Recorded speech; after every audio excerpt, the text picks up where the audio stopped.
Hi friends, അപ്പോൾ നമ്മൾ ഈ ഒരു പാർട്ടിൽ ഏകദേശം ഈ ഒരു ഫേസിൻ്റെ പകുതിയോളം ഷെയ്ഡ് ചെയ്തിട്ട് ബാക്കി ബാക്ക്ഗ്രൗണ്ട് നമ്മൾ ഒന്ന് ഷെയ്ഡ് ചെയ്തെടുക്കുന്നുള്ളൂ.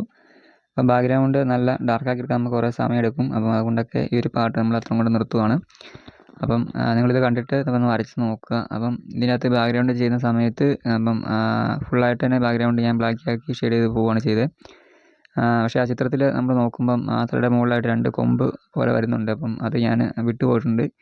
അപ്പം ഞാൻ ഫുള്ളായിട്ട് 2 ആൾക്ക് ഷെയ്ഡ് കൊടുത്ത് പോവുകയാണ് ചെയ്തേക്കുന്നത്. അപ്പോൾ നിങ്ങൾക്ക് വേണമെങ്കിൽ അത് വരയ്ക്കാം കേട്ടോ. അപ്പോൾ ഞാൻ അത് വിട്ടുപോയിട്ടുണ്ട്. അപ്പം ആ കാര്യം നേരത്തെ ഒന്ന് പറയുകയാണ്. അപ്പോൾ നിങ്ങളത് വരയ്ക്കുന്ന സമയത്ത് ആ ഒരു ലൈൻസ് മായ്ച്ചില്ലെങ്കിൽ നിങ്ങൾക്ക് കറക്റ്റായിട്ട് ആ ഒരു ഭാഗം തന്നെ വരച്ചെടുക്കാൻ പറ്റും, ആ ഒരു കൊമ്പിൻ്റെ ഭാഗം. അപ്പം അതില്ലെങ്കിലും കുഴപ്പമൊന്നുമില്ല, ചിത്രം നല്ല രീതിയിൽ തന്നെ ഇരിക്കും. എന്നാലും നിങ്ങൾക്ക് ചെയ്യണമെങ്കിൽ ചെയ്തേക്കുക. അപ്പോൾ ഞാൻ പറഞ്ഞെന്ന് മാത്രമേ ഉള്ളൂ, ഞാനത് ചെയ്തിട്ടില്ല. ഞാൻ ഫുള്ളായിട്ട് തന്നെ ഷെയ്ഡ് ചെയ്ത് പോവുകയാണ് ചെയ്തേക്കുന്നത്. അപ്പം നമ്മളിതിൻ്റെ അതായത് ഓരോ പാർട്ട് നിങ്ങൾ കാണുന്നതനുസരിച്ച് എന്തെങ്കിലും സംശയങ്ങളൊക്കെ ഉണ്ടെങ്കിൽ നിങ്ങൾക്ക് എൻ്റെ കമൻറ്റായിട്ട് മെസ്സേജിൽ ചോദിക്കാവുന്നതാണ് കേട്ടോ. അപ്പോൾ മെസ്സേജിൽ ചോദിക്കുകയാണെങ്കിൽ ഇൻസ്റ്റാഗ്രാം ലിങ്ക് ഞാൻ ചാനലിൽ കൊടുത്തിട്ടുണ്ട്. അതുവഴി വന്നിട്ട് നിങ്ങൾക്ക് എൻ്റെ മെസ്സേജ് കാര്യങ്ങളൊക്കെ ചോദിക്കാം. പിന്നെ ഓരോ പാർട്ട് കണ്ടിട്ട് നിങ്ങൾ വരച്ച് നോക്കുക, ട്രൈ ചെയ്യുക. നിങ്ങൾക്ക് വരയ്ക്കാൻ ഇഷ്ടമുണ്ടെങ്കിൽ, ഇൻട്രസ്റ്റ് ഉണ്ടെങ്കിൽ തീർച്ചയായും നിങ്ങൾ വരച്ച് നോക്കുക ഓരോ പാർട്ടും. നിങ്ങൾക്ക് പഠിക്കാൻ താല്പര്യം ഉണ്ടെങ്കിൽ വരച്ച് നോക്കിയാലേ നിങ്ങൾക്കത് ഓരോ കാര്യങ്ങളും നല്ല രീതിയിൽ പഠിക്കാൻ പറ്റത്തുള്ളൂ. പിന്നെ ഒരു കാര്യം പറയണമെന്ന് വെച്ച് കഴിഞ്ഞാൽ, ഞാൻ ഇടുന്ന വീഡിയോസൊക്കെ നിങ്ങൾക്ക് ഇഷ്ടമാകുന്നുണ്ടെങ്കിൽ തീർച്ചയായും സപ്പോർട്ട് ചെയ്യുക. വീഡിയോ കണ്ടിട്ട് ഇഷ്ടമായി തീർച്ചയായും ലൈക്ക് ചെയ്യുക. അതുപോലെ നിങ്ങളുടെ ഫ്രണ്ട്സ് ഉണ്ടെങ്കിൽ വീഡിയോ അവരിലേക്ക് ഒന്ന് ഷെയർ ചെയ്യുക. ഡ്രോയിങ് പഠിക്കാൻ ഇൻട്രസ്റ്റ് ഉള്ള നിങ്ങളുടെ ഫ്രണ്ട്സ് ഉണ്ടെങ്കിൽ അവരിലേക്ക് വീഡിയോ ഒന്ന് ഷെയർ ചെയ്ത് സപ്പോർട്ട് ചെയ്യണം. പിന്നെ നിങ്ങൾ കമൻറ്റ് ചെയ്യുന്നതൊക്കെ ഞാൻ കാണുന്നുണ്ട്. അതൊക്കെ തന്നെ നോക്കി തന്നെയാണ് ഞാൻ ഇപ്പോൾ വരച്ച് പോകുന്നത്. അപ്പം ഇതൊക്കെ കമൻറ്റ് ചെയ്ത് ചോദിച്ച ഡ്രോയിങ് തന്നെയാണ് ഇപ്പോൾ ചെയ്തേക്കുന്നത്. അപ്പം മാക്സിമം നിങ്ങൾ ജസ്റ്റ് ഒന്ന് സപ്പോർട്ട് ചെയ്യുക. എങ്കിലേ നിങ്ങൾ പറയുന്നതൊക്കെ കൂടുതലായിട്ട് ഞാൻ വരച്ച് ഈ ഒരു ചാനൽ ഇടത്തുള്ളൂ. അപ്പം നിങ്ങൾ കണ്ടാൽ മാത്രമേ നമുക്ക് അതിനൊരു കാര്യമുള്ളൂ. അതുകൊണ്ട് ജസ്റ്റ് ഒന്ന് സപ്പോർട്ട് ചെയ്യാം. അല്ലെങ്കിൽ എനിക്ക് റീച്ച് കിട്ടുന്ന അല്ലെങ്കിൽ ആ ഒരു കണ്ടൻറ്റ് നോക്കി ഞാൻ ചെയ്തു പോകത്തുള്ളൂ. കാരണം നമുക്ക് ഒരു വീഡിയോസ് ചെയ്തെടുക്കുന്നതിൻ്റെ കഷ്ടപ്പാടും കാര്യങ്ങളൊക്കെ നോക്കുമ്പോൾ നമുക്കത് എന്തെങ്കിലും വ്യൂ കിട്ടിയാൽ നമുക്ക് അതുകൊണ്ട് കാര്യമുള്ളൂ. അതുകൊണ്ടാണ് പറയുന്നത്. അപ്പോൾ നിങ്ങൾക്ക് സപ്പോർട്ട് ചെയ്യാൻ പറ്റുമെങ്കിൽ തീർച്ചയായും സപ്പോർട്ട് ചെയ്യുക.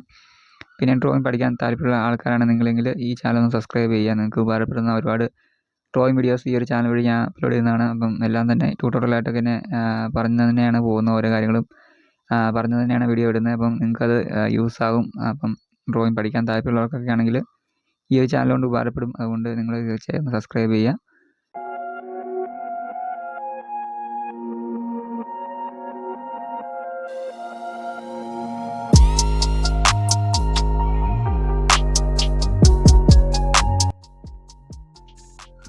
അപ്പോൾ നമുക്കിനി ഈ ബാക്ക്ഗ്രൗണ്ട് ഒന്ന് ഷെയ്ഡ് ചെയ്തെടുക്കാനുണ്ട്. അപ്പോൾ നിങ്ങളിലുള്ള ഡാർക്ക്നെസ് കൂടിയ പെൻസിൽ ഏതാണോ അത് ഉപയോഗിച്ച് നിങ്ങൾ ചെയ്യുക.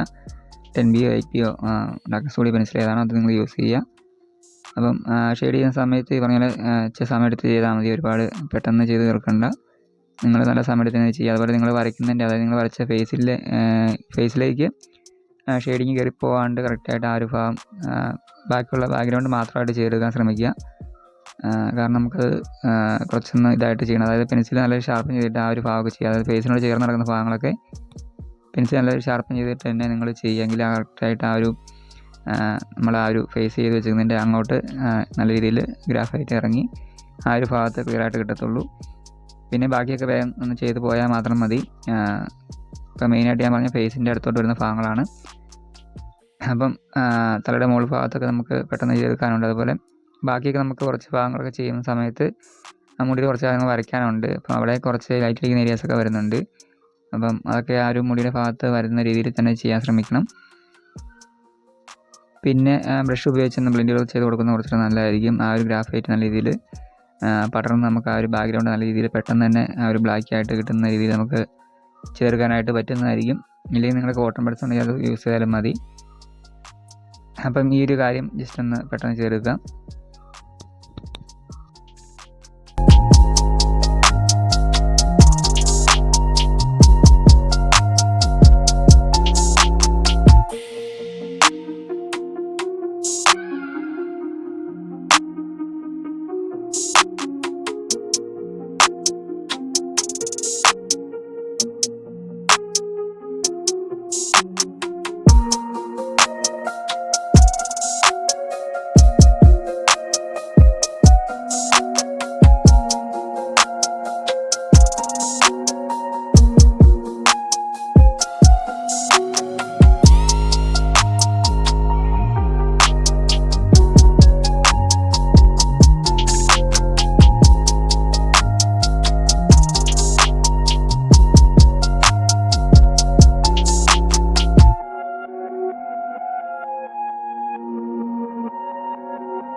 അപ്പോൾ നമ്മൾ മുടിയുടെ കാര്യങ്ങളൊക്കെ വരച്ച് കൊടുക്കുന്നുണ്ട്. അപ്പോൾ ഞാൻ നേരത്തെ പറഞ്ഞ പോലെ ആ മുടിയുടെ കുറച്ച് ലൈറ്റിങ് കുറച്ച് ഏരിയാസും അതുപോലെ നരച്ച കുറച്ച് മുടി വരുന്ന ഭാഗങ്ങളൊക്കെ ഉണ്ട്.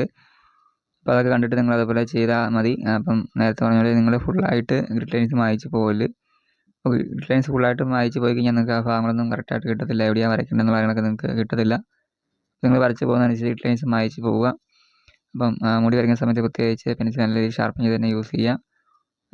പിന്നെ ഇതിൻ്റെ അകത്ത് പറഞ്ഞ പോലെ ഡാർക്ക്നെസ് കൂടിയ ഭാഗങ്ങളുണ്ട്, അതുപോലെ കുറഞ്ഞ ഭാഗങ്ങളുണ്ട്. അപ്പോൾ അതനുസരിച്ച് നിങ്ങൾ ഓരോ കുളവും നോക്കിയിട്ട് വരച്ച് പോയാൽ മതി. പിന്നെ ഈ പറഞ്ഞ പോലെ ബ്രഷ് ഉപയോഗിച്ച് ബ്ലെൻഡ് ചെയ്ത് കൊടുക്കുന്ന കുറച്ച് നല്ലതായിരിക്കും.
അപ്പോൾ ഈ ഒരു പാർട്ട് നമ്മൾ ഈ ഒരു ഭാഗം കൂടെ ഒന്ന് ഷെയ്ഡ് ചെയ്തെടുത്ത് നമ്മൾ നിർത്തുവാണ്. അപ്പം വീഡിയോ ഇഷ്ടമായി തീർച്ചയായും ലൈക്ക് ചെയ്യുക.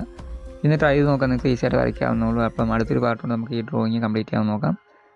അപ്പം ഇതൊന്ന് പ്രാക്ടീസ് ചെയ്ത് നോക്കുക. എന്തെങ്കിലും സംശയം കമൻറ്റായിട്ട് മെസ്സേജ് ചോദിക്കാവുന്നതാണ്. ഞങ്ങൾക്ക് റിപ്ലൈ തരുന്നതായിരിക്കും കേട്ടോ.